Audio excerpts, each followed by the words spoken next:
তার নামটা বর্তমান প্রজন্মের ক্রিকেট প্রেমীদের নস্টালজিক করে দেওয়ার জন্য যথেষ্ট।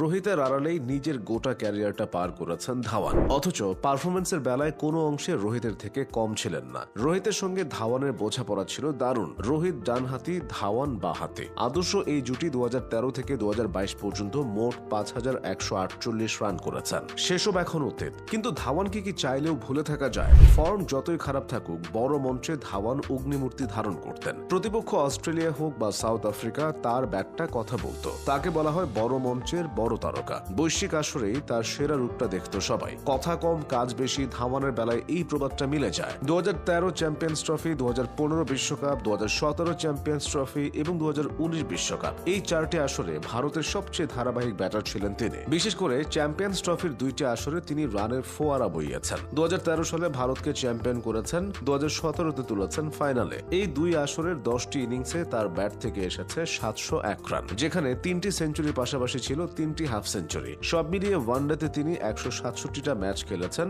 রান করেছেন প্রায় 7000-এর মতো। এই সংস্করণে ধাওয়ানের ব্যাটিং গড়টা 44, খেলেছেন 90-এর বেশি স্ট্রাইক রেটে। তার নামের পাশে 17টা সেঞ্চুরি আর 39টা হাফ সেঞ্চুরি তো আছেই। এত চমকপ্রদ পরিসংখ্যান নিয়েও রোহিত বা কোহলির মতো লম্বা ক্যারিয়ার তিনি পাননি। 2022 সালে বাংলাদেশের বিপক্ষে ওয়ানডে সিরিজে নিজের শেষ ম্যাচটা খেলেছিলেন তিনি। ফর্ম কিছুটা খারাপ ছিল, সাথে তরুণদের উত্থানে ভারতীয় ম্যানেজমেন্ট হেঁটেছে ভিন্ন পথে। ধাওয়ানও সেই বাস্তবতা মেনে নিয়েছিলেন, বিদায় বলেছিলেন আন্তর্জাতিক ক্রিকেটকে। প্রথমবারের মতো গোলাপি বলে দিবারাত্রির টেস্ট হতে যাচ্ছে বাংলাদেশে। ক্রিকেটের দীর্ঘতম সংস্করণ টেস্টে গোলাপি বলের ব্যবহার হচ্ছে কয়েক বছর ধরেই, যদিও সব দেশে বিষয়টি এখনও প্রচলিত নয়। এ যেমন বাংলাদেশে প্রথমবার গোলাপি বলে দিবারাত্রি টেস্ট আয়োজনের কথা ভাবছে বাংলাদেশ ক্রিকেট বোর্ড বিসিবি।